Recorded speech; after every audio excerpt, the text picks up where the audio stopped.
Hello, everybody. Welcome to the Welsh Republic Podcast, episode 154 today. And I am here with my guest. This is the fourth time she's been on my show. Please, ladies, welcome the great Sarah from DDGEOPOLITIcs. How are you doing today, Sarah? Is everything okay with you? Yeah, I'm doing great. Thanks for having me on. I'm doing well. So, Sarah, it's been a while since you last came on my show. It's been ages. Probably I think it was February or January when we last did a show together. Yeah, I think it was January, actually. Yeah. Wow. So around much the holidays for sure. It was right after the holidays. I know that. Yeah. Yeah, I mean, so much had happened, man. So much stuff. I've had my stuff going on. You've had your stuff going on. It's been pretty, over the top. You've been continuing a lot of the great interviews that you've been doing, which has been fantastic. Keeping up, especially the interview you did with the girl, Nina. I can't remember her second name, but Nina. She was talking about the Soviet Union and how that was very interesting. Very, very interesting. Yeah, Nina, she's great. She is an expert on Russian and Soviet history, and so trying to get people to understand what the West is trying to do right now in Eastern Europe and the Balkans. And she is a wealth of knowledge, especially for the lesser known areas like Georgia and former Czechoslovakia. So yeah, she's very much an untapped resource. Even though she's very busy, I don't see her appear that often. And she is an incredible interview. And the reason why I actually discovered her is because she jokingly posted I want to be on somebody's podcast. And I was like, come on mine. And that was a while ago, almost a year ago. And if I remember right, I think we talked about the history of the OUN UPA. It's pretty, yeah. We talked about Ukrainian fascist history.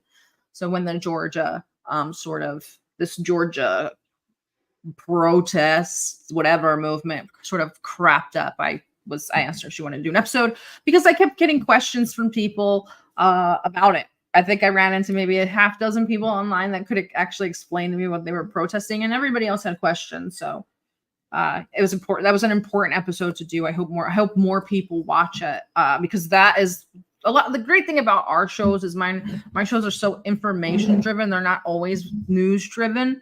I mean, they're driven by the topics, but they try to find out what the historical backgrounds or the conditions surrounding that news story is.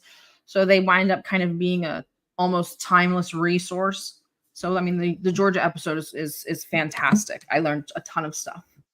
It was, and that's one thing I really like about your shows, Sarah. They're very informative, especially the shows that you've done with Carlson and also other people, especially the ones on China, especially the ones on Russia, especially the one that you did with Dugan, which was absolutely fantastic. And I saw your comment where you're basically saying, that your grandfather Dugan is speaking at St. Peter's. My godfather. I feel. I don't know, I just feel I don't want to say connection. I feel just some kind of, I don't know, we're close. We talk very often. It's just a good relationship. It's a solid professional relationship. I really, really, really admire him. And he's always very respectful of me and my time. And I appreciate that. And you don't expect it, probably because you live in the West. Yeah. But these people are supposed to be these spooky, shadowy figures, and they're so evil, right? And then you meet them, and you're like, it's like my uncle at the Thanksgiving dinner, and it's just and that's actually what the West doesn't want us to do, which is why they have a huge issue with Scott Ritter and Jackson, who go to Russia and humanize these people, right? So even today, I had an interview with my good friend Professor Syed Mohammed Marandi from. Yeah, he's fantastic. That guy is. He's absolutely brilliant. From obviously University of Tehran. And what I did, the first question of the interview was what he actually had known President Raisi and the foreign minister personally, because he's a very prominent professor in Iran and at the main university. So And I really wanted him to just tell the listeners what these two men were like personally. Like, what was it like to be around their person? Because, you know, with President Raisi, he's just the evil dictator that all of the Iranians hate, and we need to overthrow him, right? So, I mean, asking somebody who actually conversed with the man, and I didn't even know that they were as close as they were. Apparently, they were quite friendly. And to hear what like a selfless hard worker this man was, it's kind of neat. So you meet people like Dugan, and I'm glad you got to meet Dugan, and you meet people like that, and it starts to knock down that veil, or take down that veil that's over your eyes from all of the propaganda, all of the years of brainwashing. Yeah, you know, when I was listening to something called Iran, I think it's in the Twitter page called Iran Bulletproof Points, and it was mentioning how, like, one thing about the Iran elections, you know, is how they're not funded by lobbyists, and how they're free, and it's just they do things differently. Like, it's a uniparty Islamic Republic system. It's fantastic. You know, that's the same thing in Russia. You know, how Russia and their political system doesn't really have any lobbyists, just like how the United States has the Federal Reserve, the BlackRock and Vanguard, and how they have all those lobbyists pretty much controlling their elections.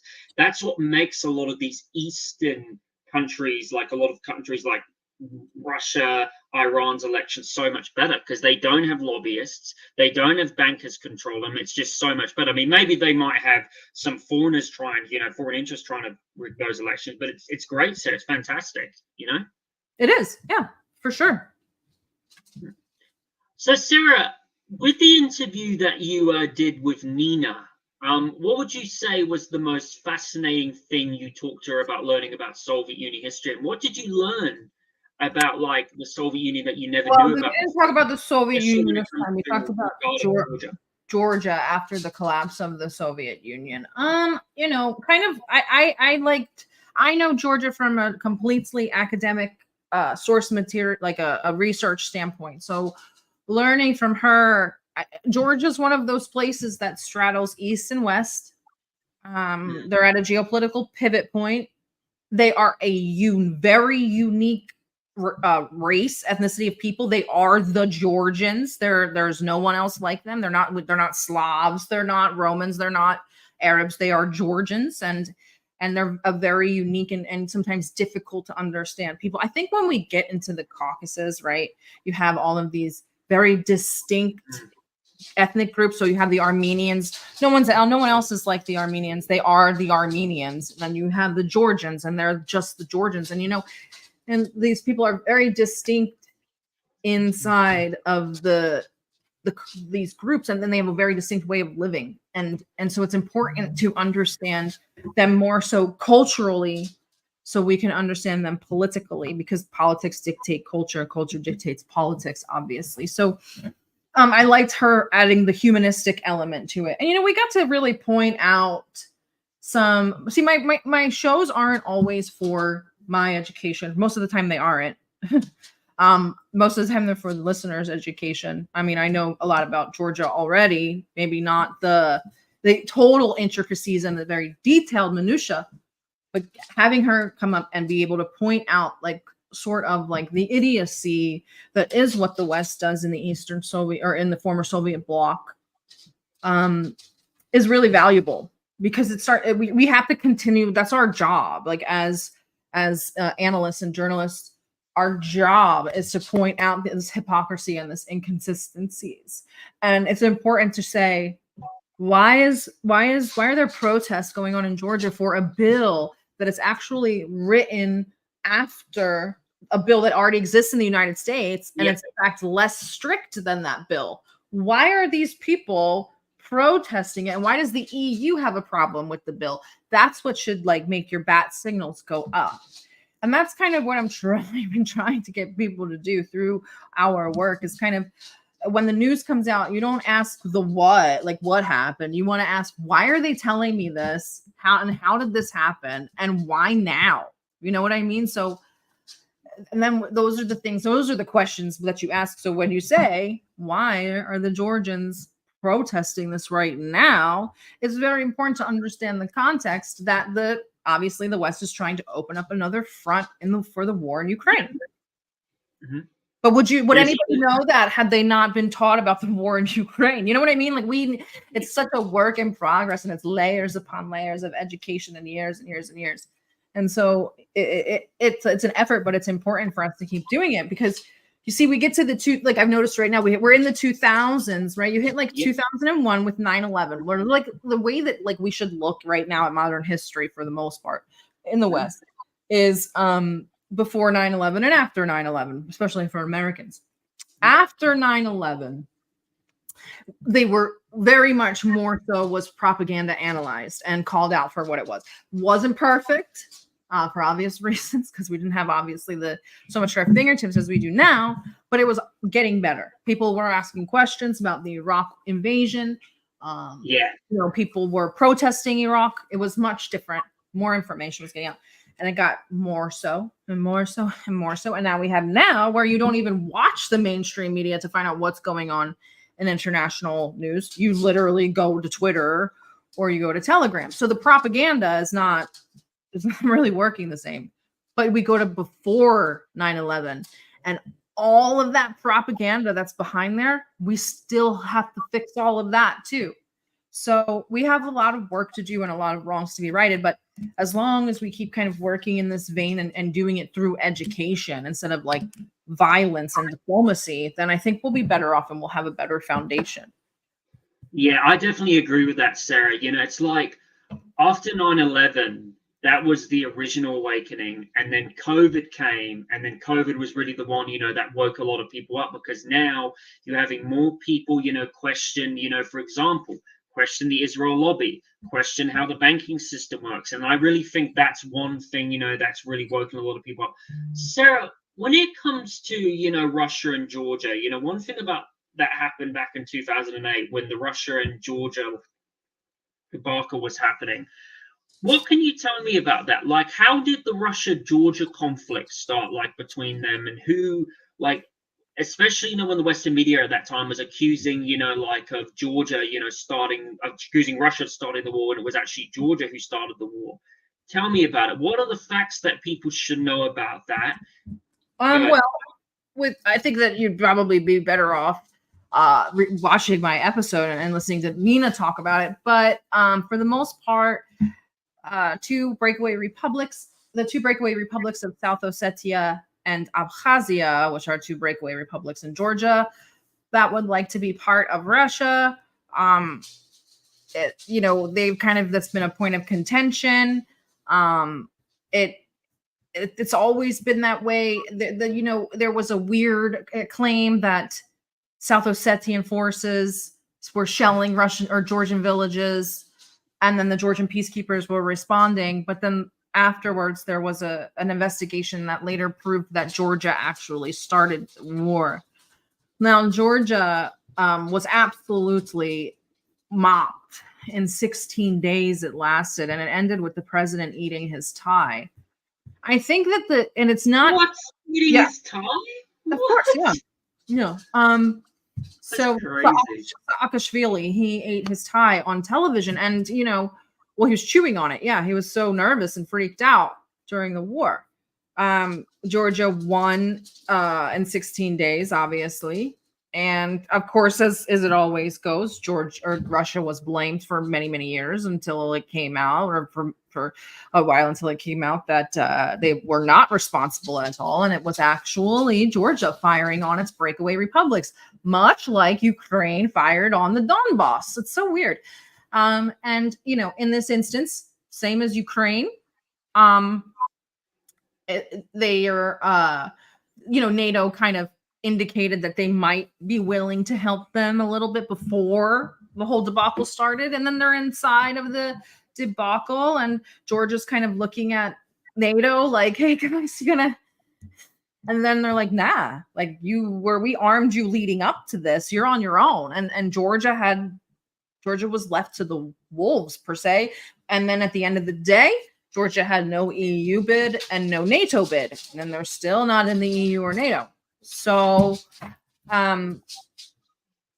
and that's kind of the carrot that they dangle in front of some of these countries. They dangle the carrot of maybe a NATO bid for the Armenians, maybe a EU for the Ukrainians. Maybe we'll let the Georgians come in after we've made them buy all of our weapons. But they're really just lying, trying to keep on pulling them down the line until they can get these states to pretty much collapse and then take all of their natural resources.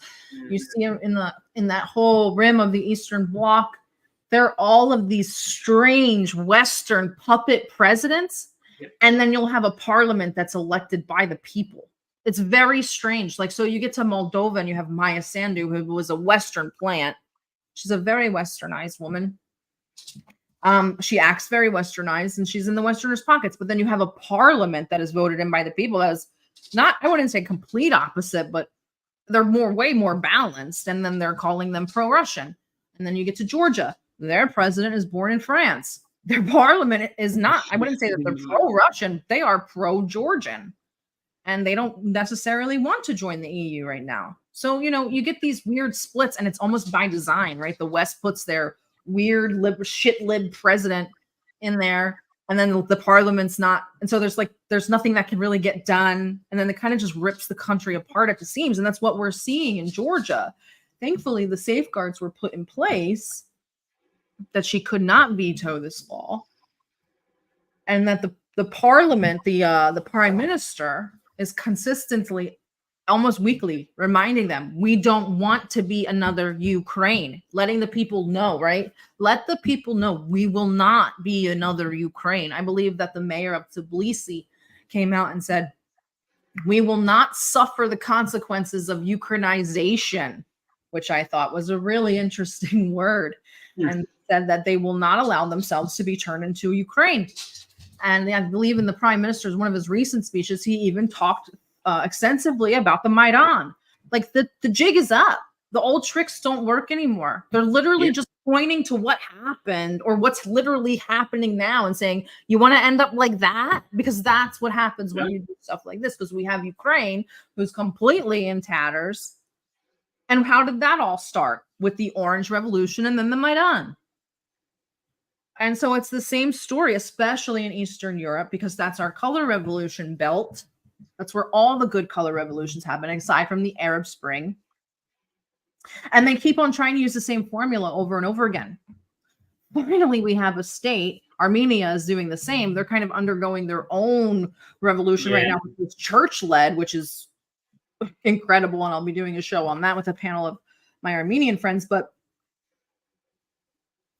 we have a kind of, I'm kind of losing my train of thought. Crap. So we have this sort of revolution happening in, the people are starting to come to their senses. It's sad that the Ukrainians didn't in time.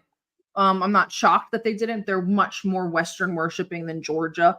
Georgia and Armenia are much more Asia leaning than Ukraine. Ukraine really wants to be European. And so we have the actual masses are actually waking up, which is great. And we're kind of having a wave of some nationalism in Europe, I would say, especially in Slavic states. And that's not necessarily a bad thing either, because then they don't want to lose their national identity to institutions like the EU. So that's what we're kind of seeing now, the effects of all of that. I think that is very good. These countries definitely need a positive way forward.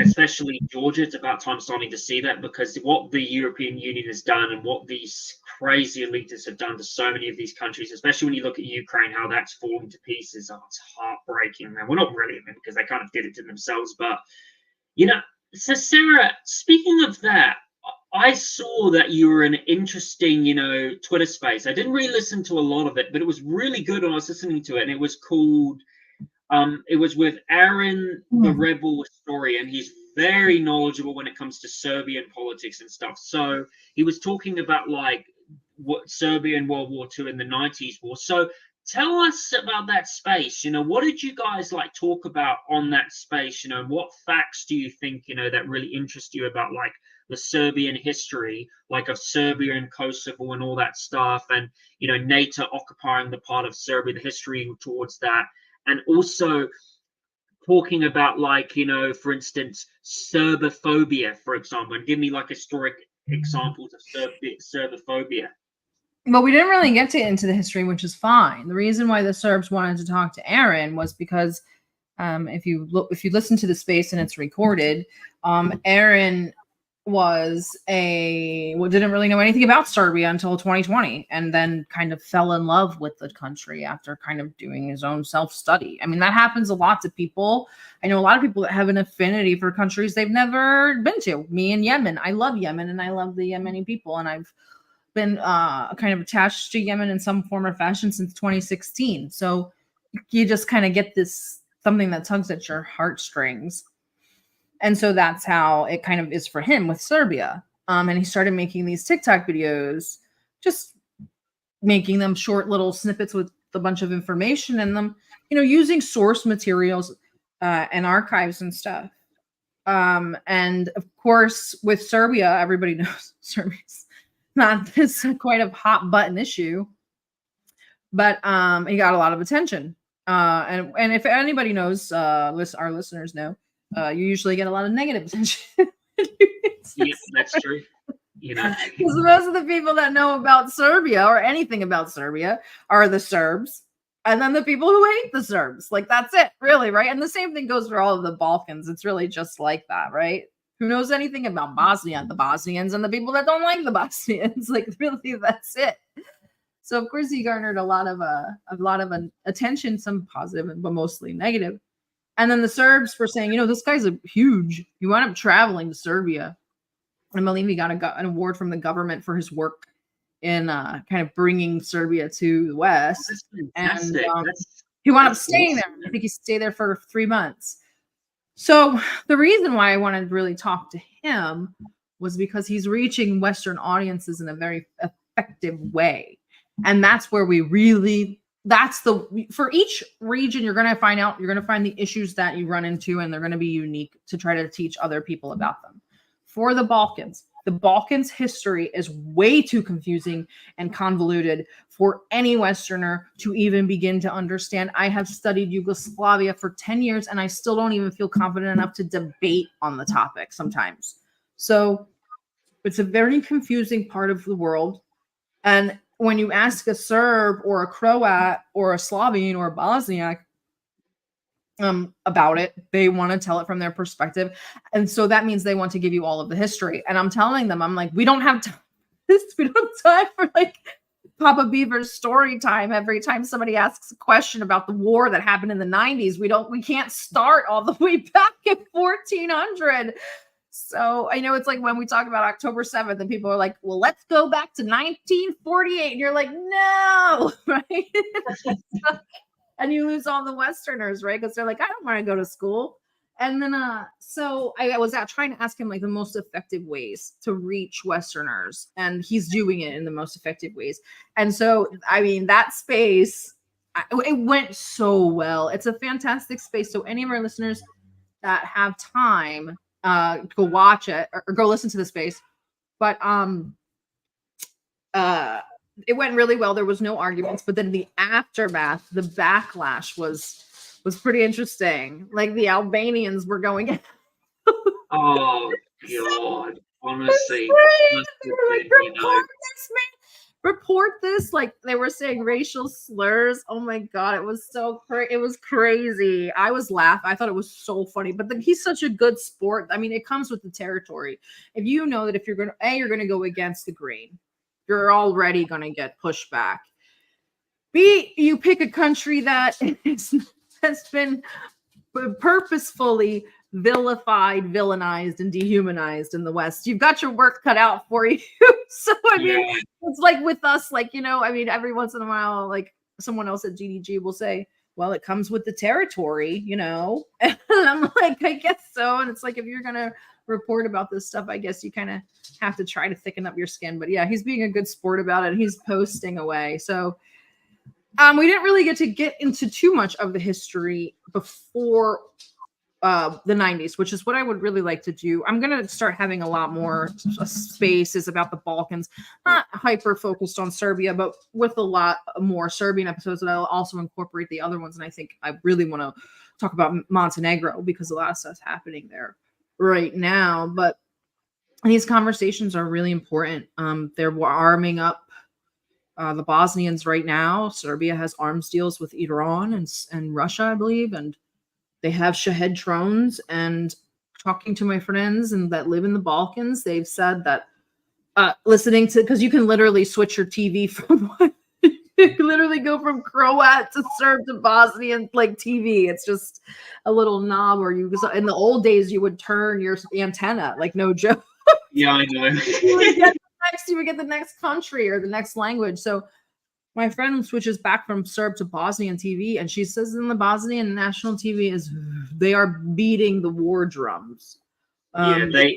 So we need to make sure that people are informed, so that when this war, and God forbid, but possibly inevitably happens, that we don't. I was thinking that too, Sarah. I was thinking that the next European war, well, I had a feeling that Turkey and Greece might happen, but that will probably happen in the far future. But I definitely think a Serbia-Kosovo war could definitely kick off, especially, with the way that things are going. Like, I wouldn't be surprised if that happens. And, Sarah, do you remember a girl who used to come in the comment section of my chat? She's a girl that I interviewed from, she's in Kosovo right now.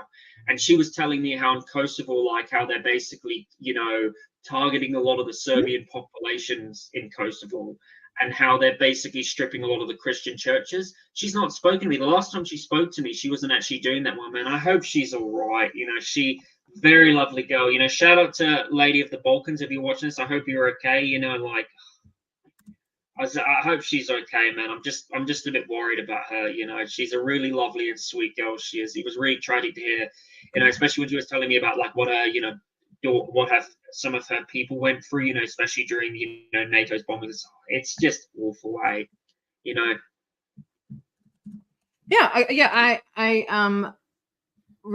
remember her a bit, and there are a lot of horrible things happening in Kosovo to the Serbs that we don't talk about. I know. Especially to the churches, and now we have another breakaway Republic of Srpska, which is technically a part of Bosnia-Herzegovina. Yeah. Tell us about that, Sarah. I'm very interested. Like, what's the story about Srpska, whatever it's called? What's the facts and the things Westerners should really understand about that, and what should they not believe that the Western media is telling lies about that place?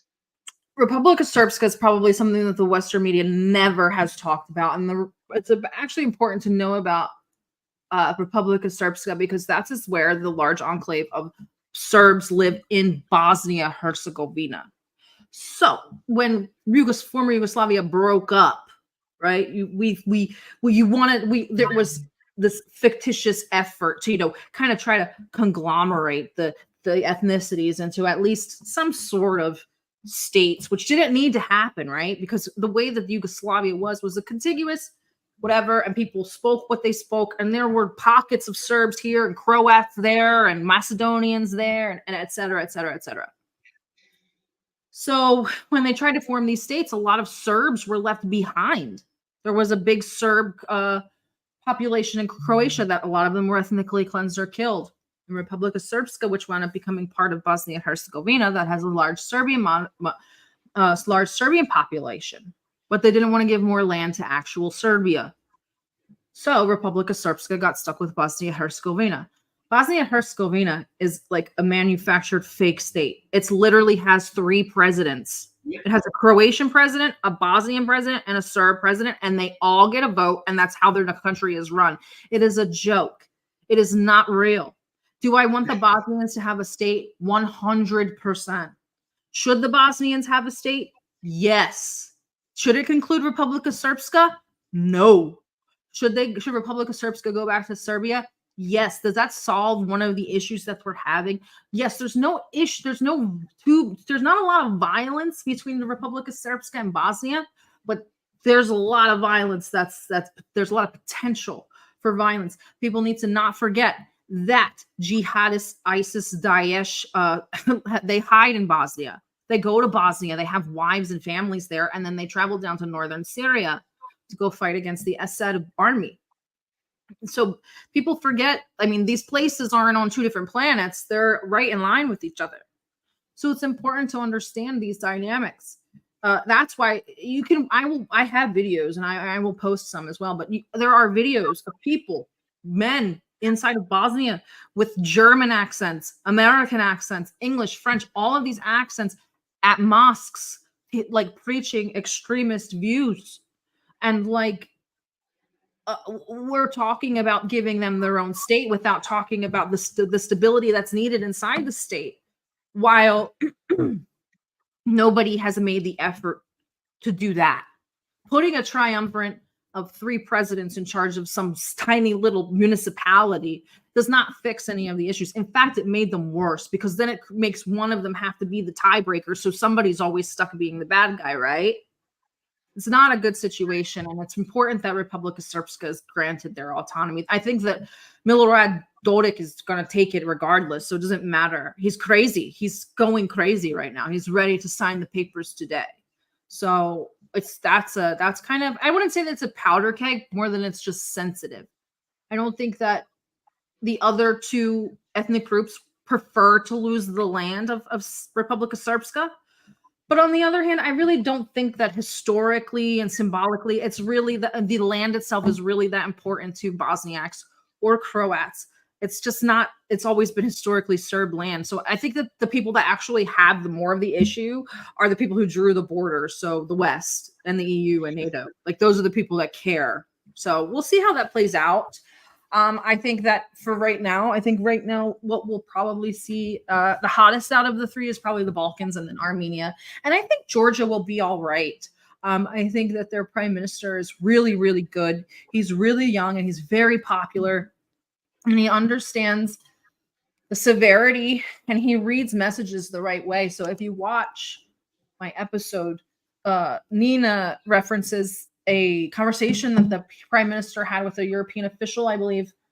And I forget what the European official said, but the European official was alluding to the attempted assassination of Robert Fico, president of Slovakia. Yeah, that's and true. It was a very loosely, or it was thinly veiled threat, but in very rare form, the prime minister turned around and said, "Is that a threat?" And I don't think that they were very ready for that. So I think Georgia might be okay. And I think that this attempted assassination of Robert Fico, and remember who visited Robert Fico when when the assassination was attempted, it was Orban and Vučić. So Hungary and Serbia, and now Georgia all know what's at stake. And when they saw what happened in Slovakia, they took note of that. Sarah, by the way, you've got about, obviously, because I want to be, respectful to your time, but I'm loving this talk about Serbia. It's fantastic.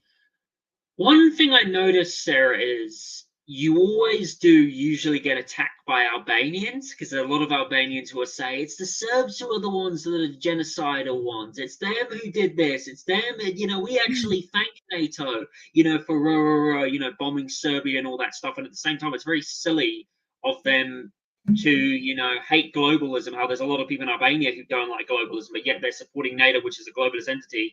And yet a lot of people in Albania pretty much know the fact that Albania is pretty much, the country with the highest sex trafficking in the world. Not to mention, how Albania was pretty much, had a lot of Nazis there and pretty much had a massive partnership with the Nazis called Greater Albania.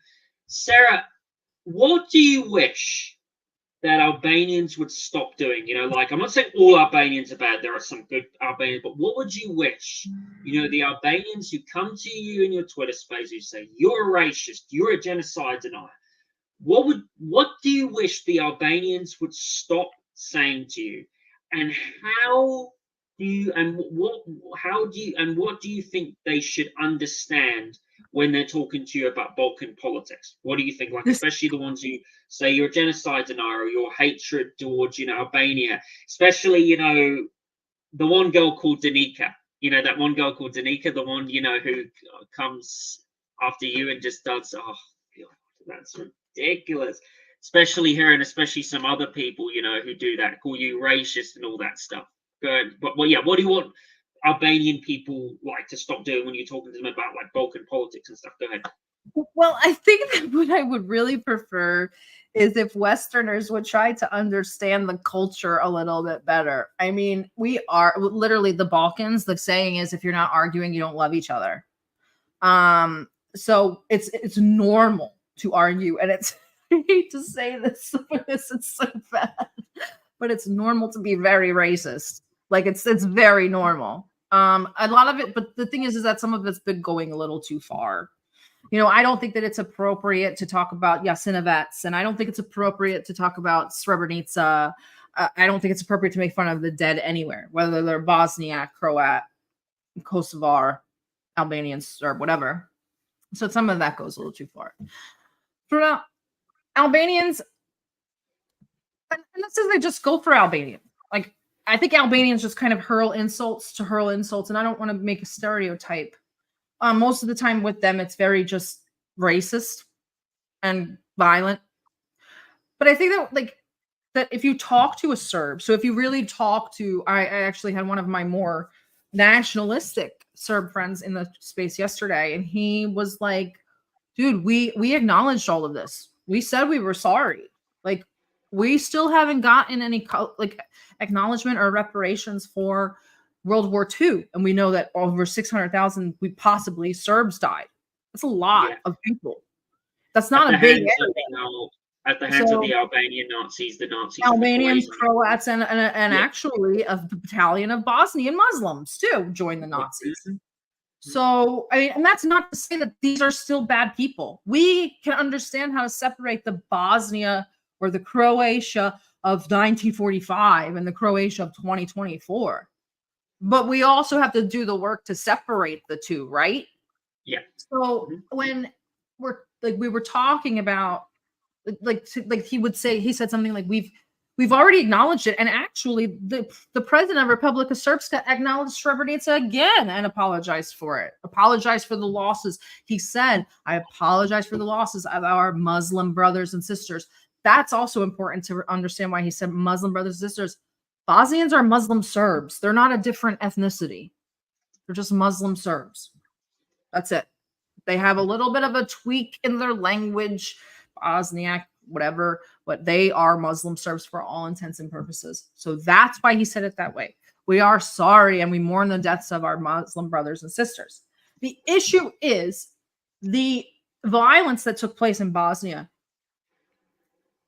especially at Srebrenica. Those troops were mostly affiliated with and to SFRY and Republic of Srpska. So why is Serbia shouldering the blame for all of the tragedies of that war? That's not the same Serbia that we know that was back then, and it's not the same Serbia that we know now. And it's important. Why are we holding these grudges against the Serbs? We do it with the Russians too. Why? Why are we doing this? We need to get over these things, right? If we want to usher in multipolarity. So as far for the Albanians, I would say that maybe stop being so racist, because, the Serbs are just going to come back with the same energy, and try to start engaging in these conversations. When I held that space for the Serbs, then you'll notice if you ever hold any space for any Serbs or ever ask a Serb to talk, the first thing they'll do is thank you for letting them talk. Serbs will message me and thank me for just posting things. Like sometimes I'll just post a pretty picture of Saint Sava, and I'm like, Saint Sava looks pretty today, and they'll just be like, thank you so much for just like being positive about Serbia and representing us in a good light. And to have somebody have to thank you for that, what I mean? Like, that's horrible that they even have to feel that way. So then even after the space, people would be like, why aren't you talking about Croatia or Bosnia? And I'm like, because everybody is. Like, nobody talks to the Serbs. Nobody talks about Serbia. You have your own spaces.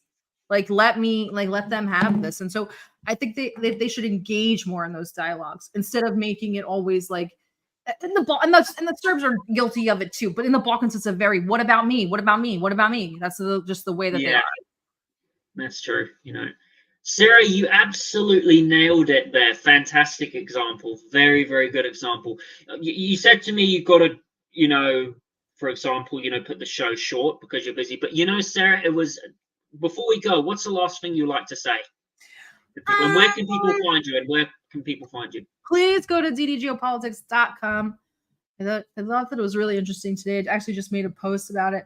Like over the last year, we've done over 500 spaces in from June until now. So over the last year, DDG as a group has done over 500 spaces. That's insane. Wow, congratulations. That's awesome, 2 spaces a day. And I think it's important to stress that we have gotten 0 buy me a coffees. So if you feel inclined, please go to DDGEOPOLITICS and just subscribe to the free stuff. YouTube, the Substack's free, Rumble's free. Just like, share, and subscribe. And if you have money, there's merchandise. But if you don't, then just watch the show. I mean, we survive off a lot of just ad revenue. We try not to ask for donations, but I want more people to get involved and more people to understand that, like, we are sacrificing quite a bit and we are working incredibly hard to bring them the information that we truly believe that they deserve to know. So. Well, it was an absolute pleasure to have you again, Sarah. My good friend Sarah, really pleasure to have you on my show. It's awesome. You're so talented, so brave. I really think all the hate you get is utterly ridiculous, honestly. So yeah, ladies and gentlemen, please go and subscribe and check out DDGEOPOLITICS and Sarah's work. She's one of the most talented content creators out there, one of the most knowledgeable political people I know when it comes to global politics. Go check out her YouTube channel. Go check out her Twitter. Fantastic. She's one of the best YouTube, people going around on the internet. Fantastic. Make sure you go check her out. And thank you, Sarah, for joining my show. And I just want to tell everybody, thank you for joining the Welsh Republic Podcast episode 154 today. Take care. Remember to go like and subscribe. Thank you again for Sarah for joining my show. And thank you, everyone, for joining the show. Take care, everybody. God bless you all. Stay safe.